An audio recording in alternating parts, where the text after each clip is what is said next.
The author argues that the same deal-making strategy that has been used to rein in pharmaceutical prices is now being applied to the Middle East to pursue peace, showing a consistent governing philosophy across domestic and foreign policy. Reining in drug costs. The article begins by highlighting a recent agreement with a major pharmaceutical company to reduce the cost of medication in the US. Under the deal, the company committed not to price new drugs in the US higher than in other wealthy nations, to give discounts for Medicaid, and to offer lower prices to uninsured Americans.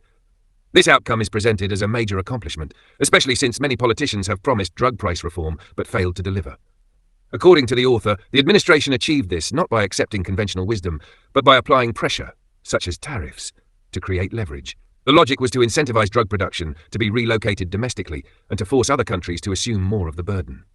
This use of regulatory and trade tools is framed as a way to reshape market incentives so that private industry aligns with public interest. In implementing that deal, the author points to 3 signature tactics. 1. Ignore conventional wisdom, not being bound by the constraints or assumptions of experts.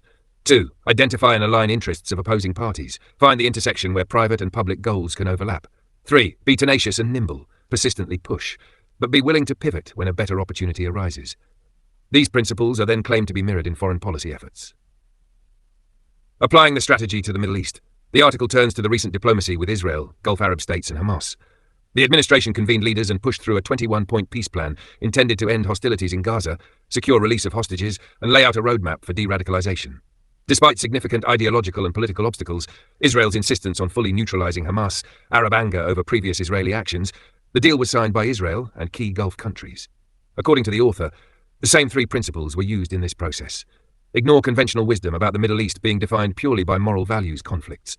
Instead, the administration framed the process in transactional terms and rejected taking side-only positions.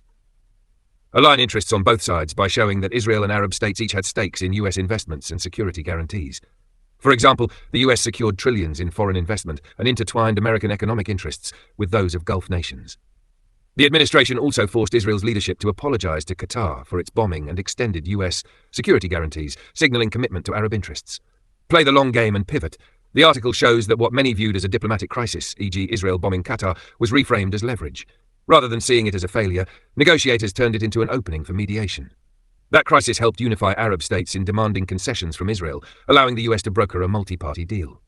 In sum, the article claims that a unified negotiating framework, based on ignoring expert constraints, aligning interests of opposing actors, and being persistent yet adaptive, is the through line linking domestic achievement on drug pricing with international diplomacy in the Middle East.